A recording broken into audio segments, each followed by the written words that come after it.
Good morning, everybody. You have now made it to the end of your third week of serious isolation here in Canada.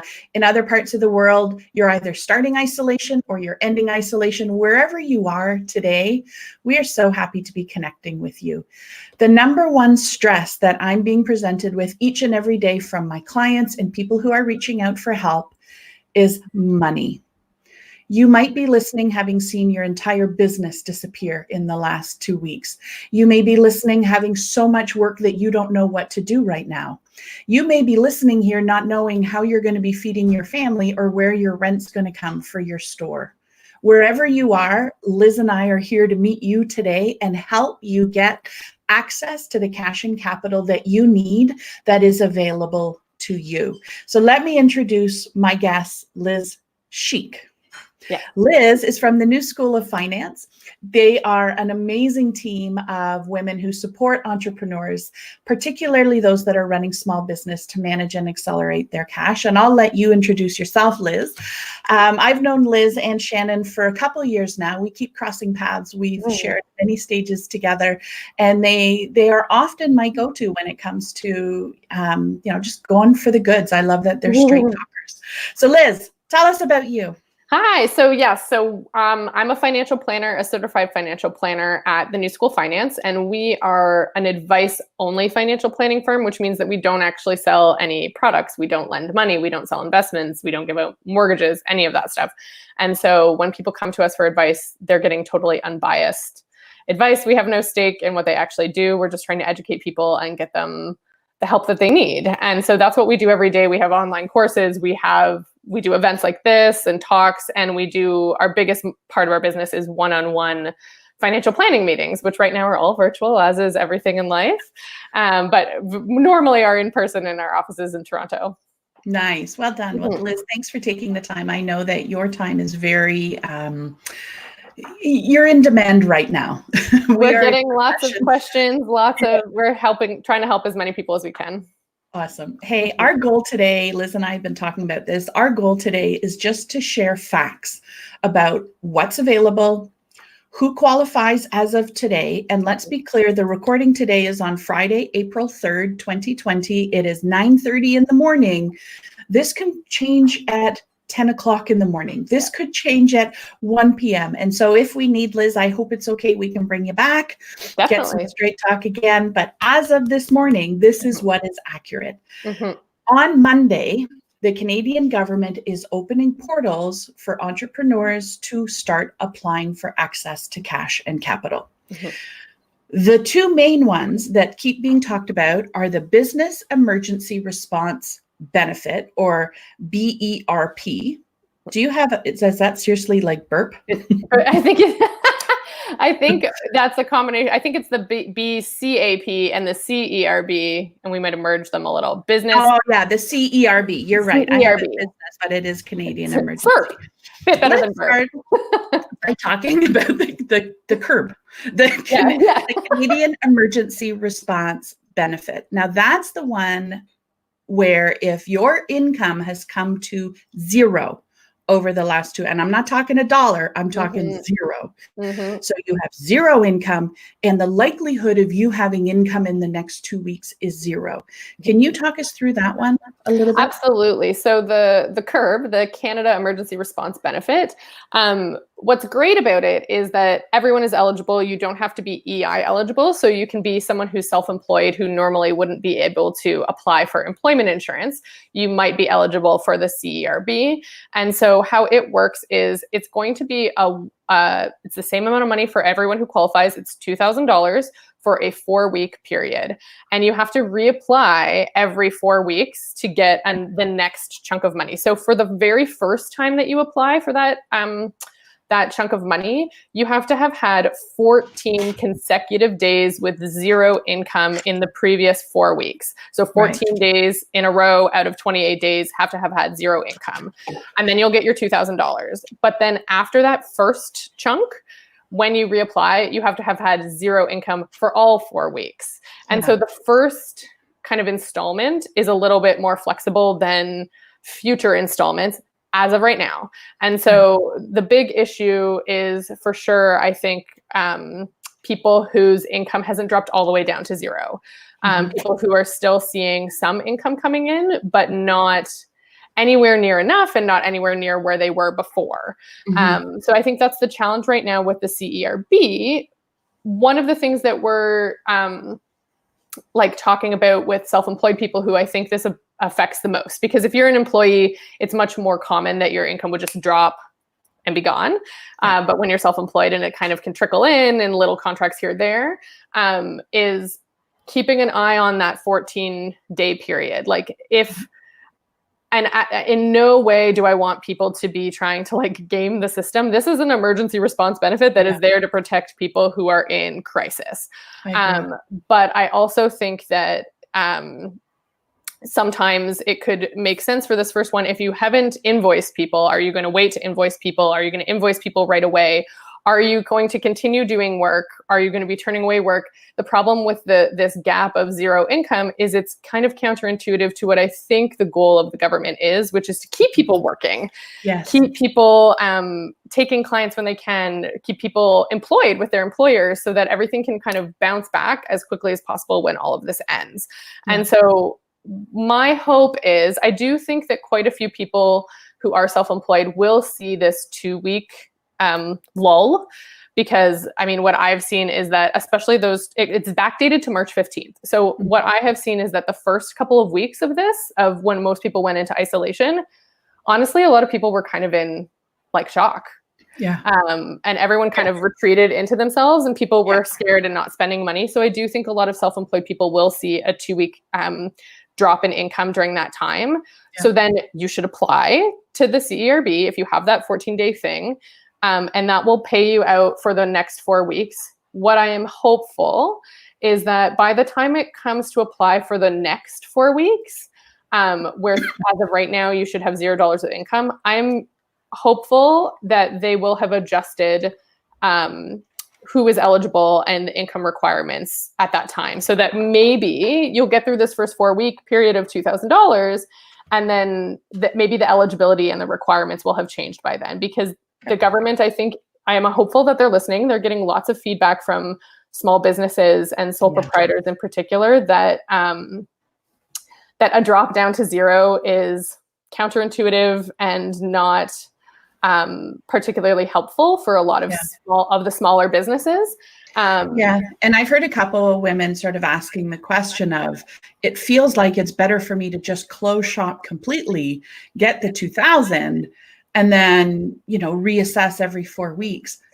What's your feeling on that? I completely understand that sentiment, and that's why I think that's why I'm hopeful that the government is listening, because as I said, I think it's very counterintuitive to what the goal of these benefits is to keep the economy strong and to keep businesses flourishing.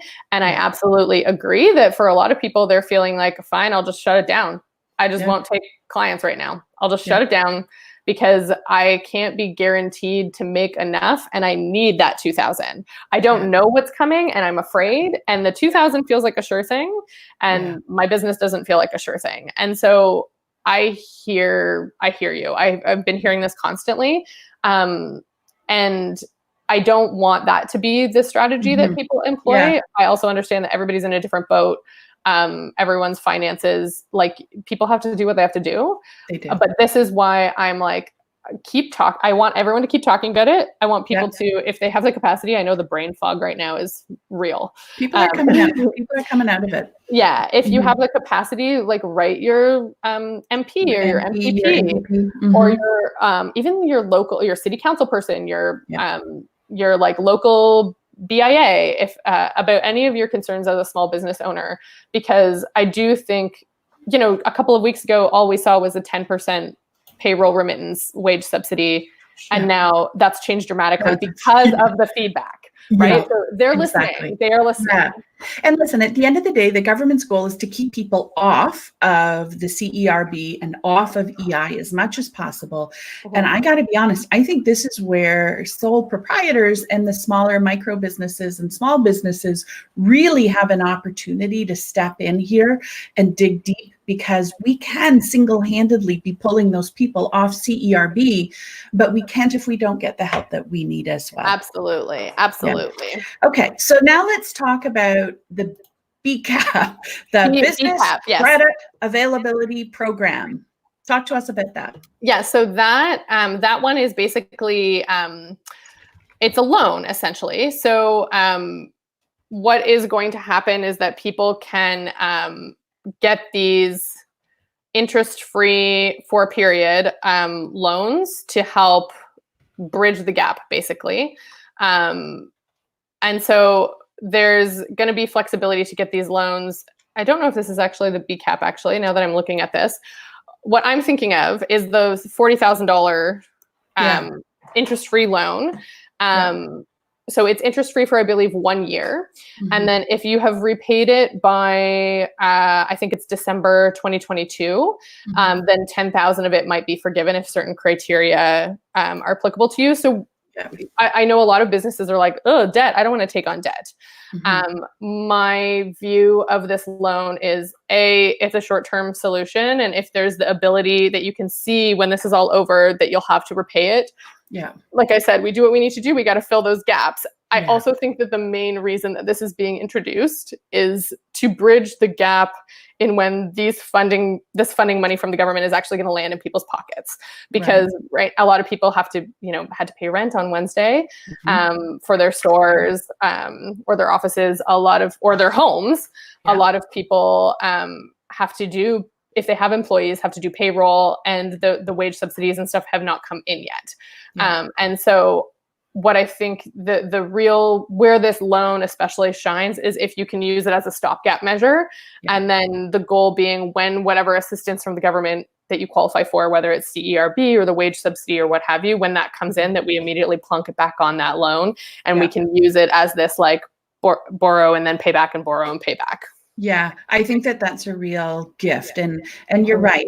At a 0% interest, I think as the business owner, if we can be making really smart decisions about how to use these supports, it's not designed for you to go and buy all new equipment or do all new this. This is not what it's designed for. Mm-hmm. It's designed to enable you to keep in action and to keep doing what it is that you do, supporting employees or contractors, continue to serve your people, knowing that that loan is just, you'll be able to pay it back. And that's where I think there's such an advantage.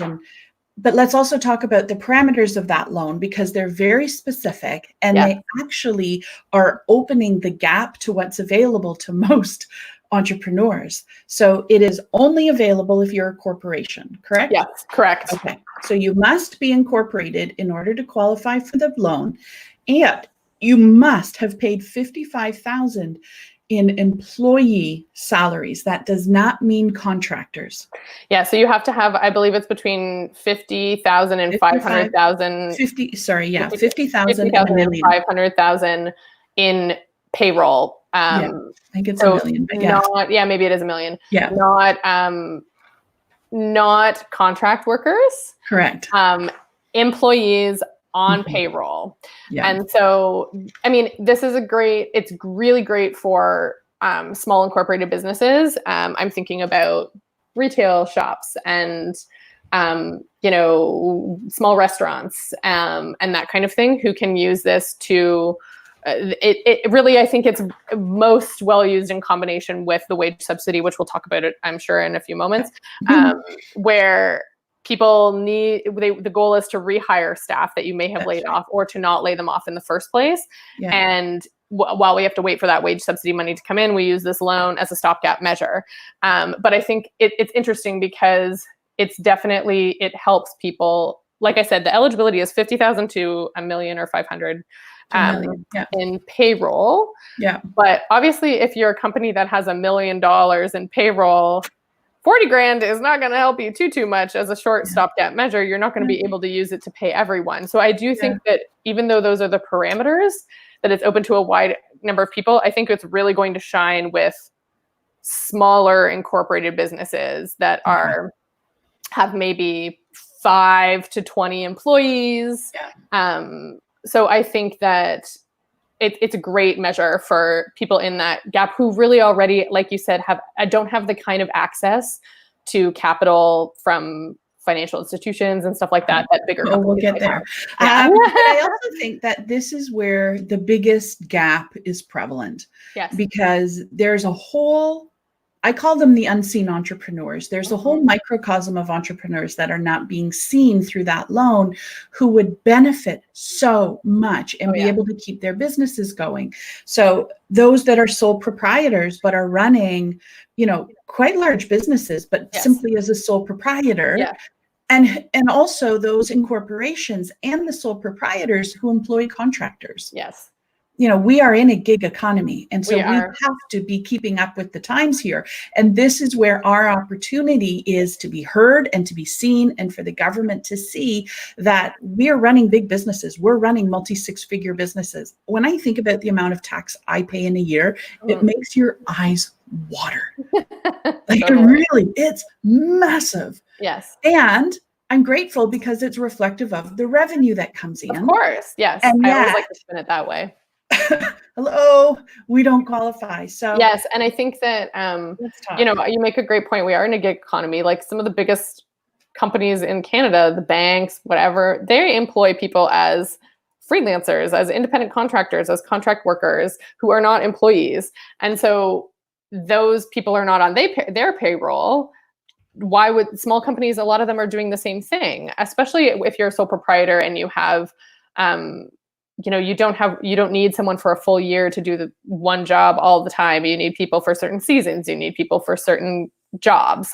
And so not only does it mean that you're not eligible for this loan, that trickles down to, well, then you probably can't hire those contractors, which then slows your business.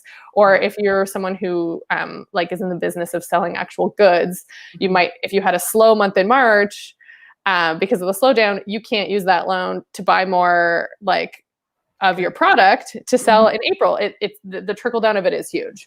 Yeah, it is massive. And I think, you know, I think we have to be mindful that these are policies and supports that are being put in place with a moment's notice. Oh my gosh. There's legislation that would traditionally take years and years that is being passed within 3 weeks. So of course, they're doing, they are going. There's going to be growing pains. Totally. And I think that that's really a really good point. You know, like I said, I think they are listening. They've already changed their minds on how the wage subsidy for businesses would work. I think they are listening. And there are some, like as individuals, we should keep talking about it and keep advocating, but there are also some larger groups that are pushing for certain things. What do they stand for? The Canadian Federation of Independent Business, the CFIB. Yeah, CFIB is pushing hard. They're pushing hard to change some of the eligibility so that there are different requirements for companies with under 500 employees, that there are all that kind of thing. Yeah. And I think it's Small Business Survive.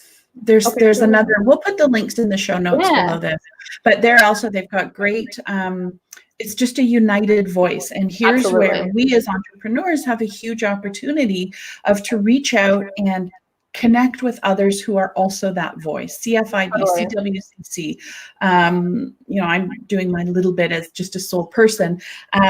Small Business Survives. Like Liz, we can invoke change. People are listening and they want to help. So we just have to unite and keep sharing.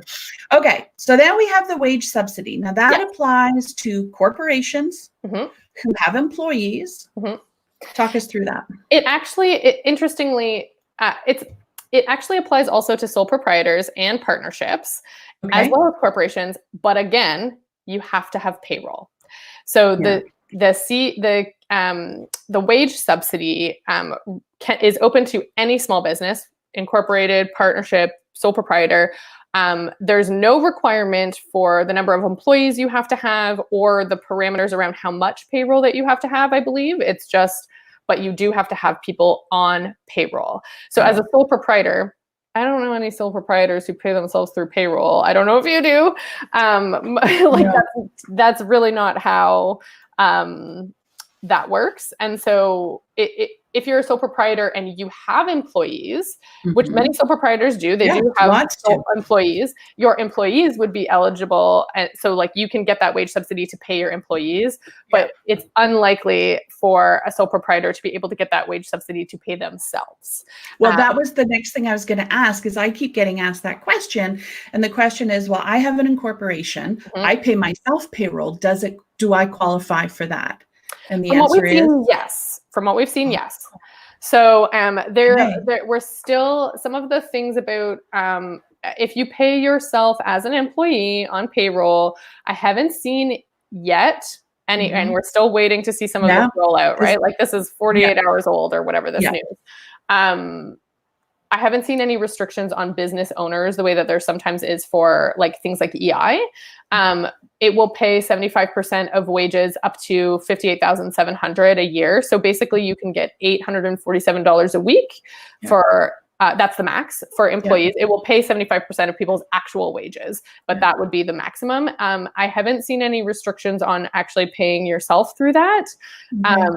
But like I said, we need to keep our eyes open, but you would have to be doing payroll. So you would have to be on the payroll. And here's another gap that I think there is for incorporated businesses that I'm not sure how it will play out is a lot of people who are incorporated don't pay themselves a salary, they pay themselves in dividends, which is like an accounting strategy. Actually, it's an accounting strategy that I don't typically recommend for people as their main source of income.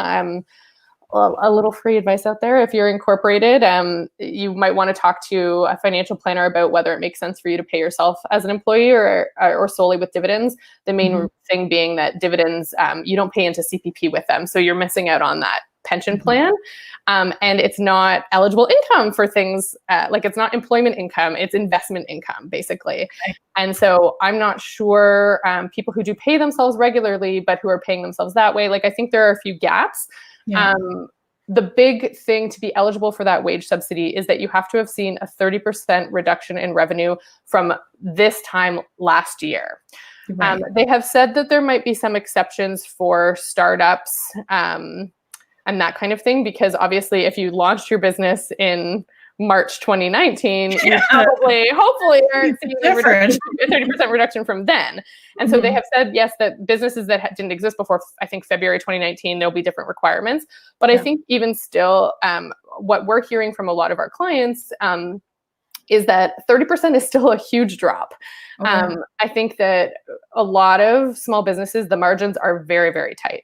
And so if they see a 10% drop in revenue, they're in big trouble. They can't pay their people, they can't pay their bills. And so if you see a 10% drop in revenue, you're not eligible for this wage subsidy. You have to see that 30% drop from this time last year. And so that's another thing that a lot of these organizations like CFIB and other small business kind of associations and individuals are kind of pushing for a change in the eligibility depending on the size of the company. I think that there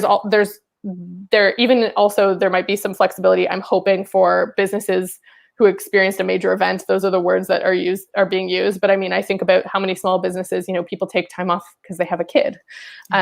If someone was on, it's month to month, it's March 2020 to March 2019. What if you were off in March 2019, or you just happened to have taken your one vacation a year or something like that, right? So how it's a tricky way of measuring what the impact of coronavirus is on your business. Like we said, this is legislation that normally takes years to enact, and they're pushing it through as fast as they can. They want to get money into the most number of people's pockets as they can, as quickly as possible.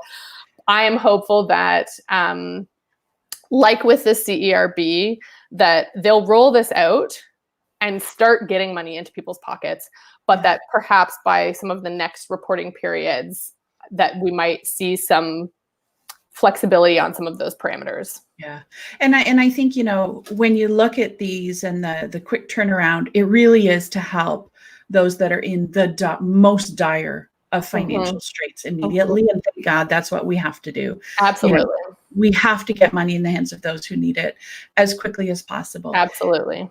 And, like we have all been affected. We've all had drops in revenue. We're all fighting to keep our clients and to do all this. But if you're not in the dire group, My understanding is our next move is to go talk to your financial institution because they have been given cash to be lending out to small businesses. Yes, and also to individuals, right? Like if you don't qualify for some of these business things, but you still need help on a personal level, there are programs like getting some of your mortgage, if you own a home, getting your mortgage payments deferred for a period of time, getting other loan payments. They're offering some flexibility on that. So I think maybe if the business is struggling, obviously that impacts your personal finances. Don't be afraid to go and talk. I know the hold times are long for calling those financial institutions, but we got time right now. We just sit on hold and don't be afraid to ask for help. And I think that that is also just a general message I would like to say to people, like, don't be afraid to ask for help of your community, of your financial institutions, of your local political reps. Like, this is affecting everyone in different ways, but everyone is feeling it in some capacity. I'm seeing more community support and empathy than I've maybe ever seen before. And it's really heartwarming. And I think that people really are doing their best to those who aren't in dire financial straits to help people who are in worse positions. And I think that we just have to keep helping each other and asking for help and advocating. So go talk to the financial institution, go talk to the BDC, go talk to the EDC if you're doing importing, exporting. Go and talk to those people who have the access. Have you seen any shift in leniency about qualifications for loans? For example, often banks don't want to loan people when their credit score is below a certain number, or, not everybody has a mortgage that they can go in and tap into. Have you seen any shift in how banks are responding to those that really are in financial straits? I haven't seen anything actually in action yet. What I have seen so far, and again, I think it's just a matter of how quickly everything has sort of escalated, is I've seen some language on kind of bank websites about we're here for you, we're being as flexible as we can be, that sort of thing. But I haven't actually seen anyone, who applying for a loan that they might not have qualified before and getting it. I haven't seen things happen all the way through to the end game yet. Everything that I've seen so far is people calling, trying to get appointment, it's in the infancy stages.